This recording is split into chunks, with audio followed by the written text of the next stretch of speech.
El demonio, llamado de tantas maneras, Satanás, Belcebú, Mefistófeles, Lucifer.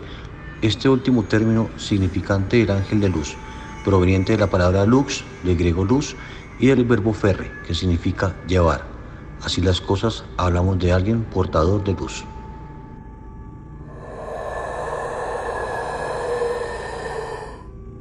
Miembro de la corte celestial y ser amado por Dios, consideró que estaba en igualdad de condiciones para decidir, acción esta que le trajo como consecuencia la expulsión del cielo. De ahí que la soberbia es considerada como un pecado magnánimo, originario del demonio.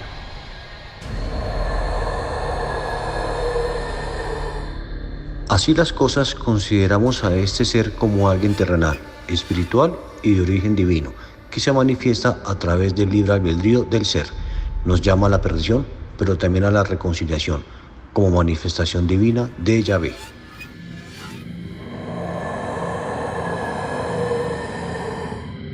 Los pactos satánicos suelen ser tratos con Belcebú. No se trata de oraciones banales para vender el alma. Se trata de actos fáusticos, sustentados en la filosofía teológica que compone la estructura humana espiritual del ser. Haciendo uso del libre albedrío, cada quien condena su alma, o cada quien también la salva.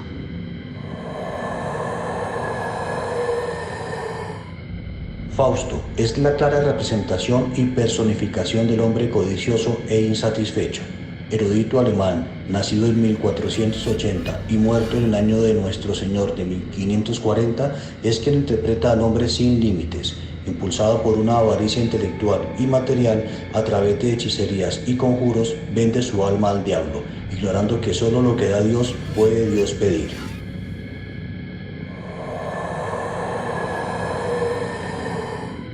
Solo Dios da la vida. Cuando Dios da la vida, la provee de un espíritu que solo a Él le pertenece. Es alfa y es omega. Resulta imposible vender algo que no nos pertenece. El mayor logro de Satanás ha sido convencer al mundo que Él no existe. De la misma manera que Satanás no existe el hambre, tampoco la pobreza ni la indiferencia. Lo que es peor, no existe el hombre. Negar la presencia del diablo en nuestras vidas es como negar la vida. Fausto acudió a conjuros para vender lo que no tenía. El hombre contemporáneo vende no su alma porque no puede, pero sí su determinación a través de la mentira, el engaño y la falta de valores. La gran pregunta es, ¿quién no ha vendido su alma al diablo?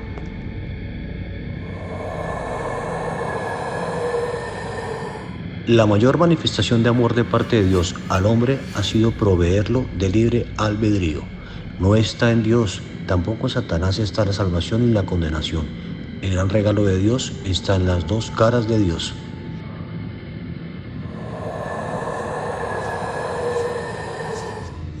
Por otra parte, y finalizando la temática del significado de los pactos diabólicos, es importante aclarar que no solo los pactos con Belcebú se realizan a través de rituales determinados.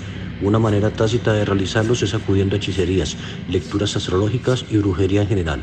En definitiva, el señor de este tipo de actividades se llama Satán.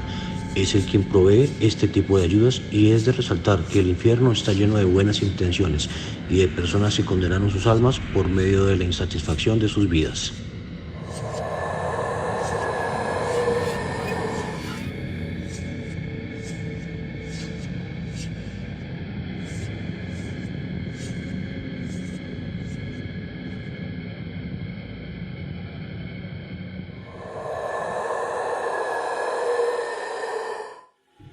De acuerdo con lo expuesto, analizaremos 3 casos de 3 artistas distintos que se rumora realizaron pactos con el diablo.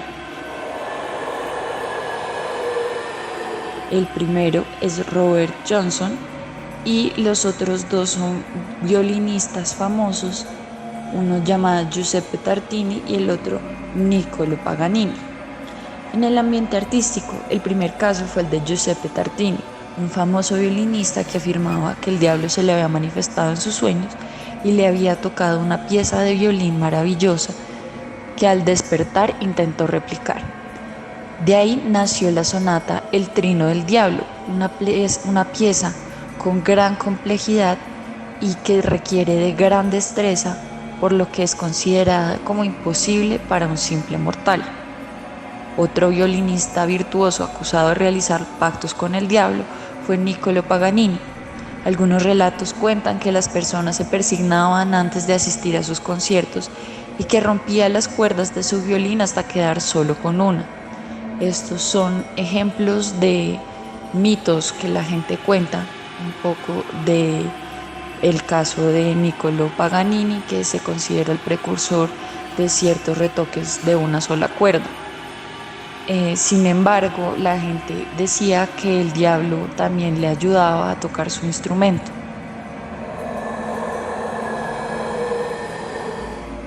Por último, está el ejemplo de Robert Johnson, un famoso guitarrista de la banda Delta Blues Singers, quien realizó un pacto con el diablo en un cruce de caminos, donde el diablo tomó su guitarra, la afinó, tocó un par de piezas y se la entregó a su dueño, quien misteriosamente al poco tiempo empezó a desarrollar una increíble habilidad para tocar la guitarra.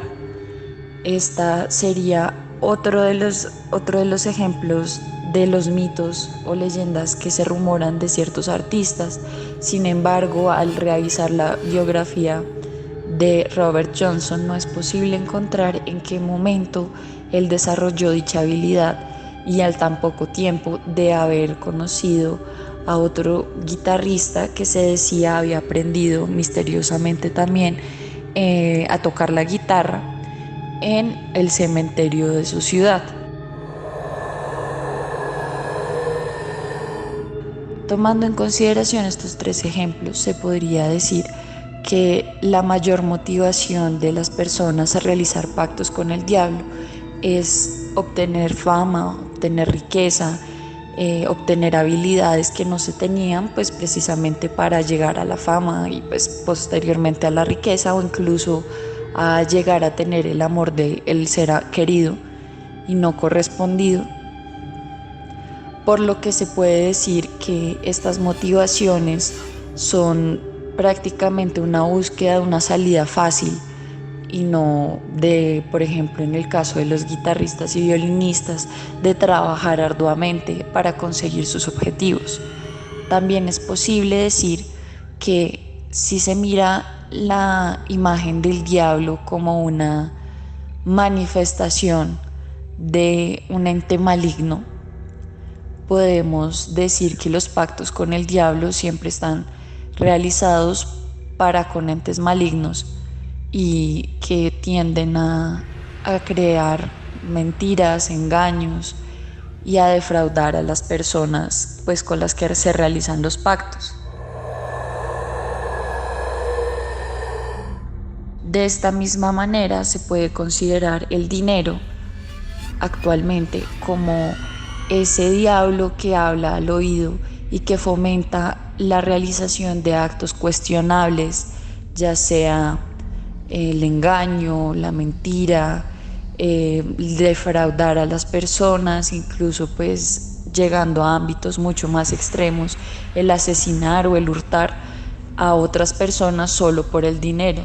Entonces se podría decir que, a forma de conclusión, que el diablo actualmente se manifiesta en el signo del dinero y en ese deseo inquebrantable de poder obtener más riquezas, que no todo el mundo tiene, pero ciertamente hay muchas personas que están dispuestas a realizar actos infames para obtener sus propios beneficios y obtener las utilidades que necesiten o que requieran para su codicia.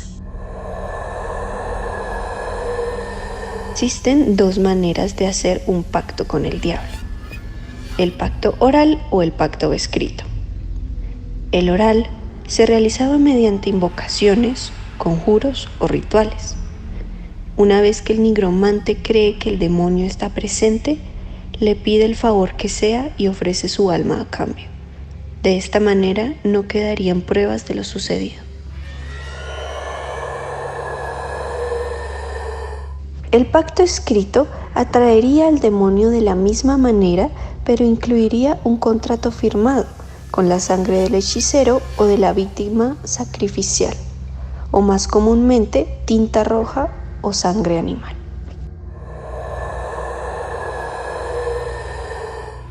Según el discurso de las religiones monoteístas occidentales, este tipo de trato resultaría muy peligroso, pues el precio de tales favores es la condenación eterna del alma.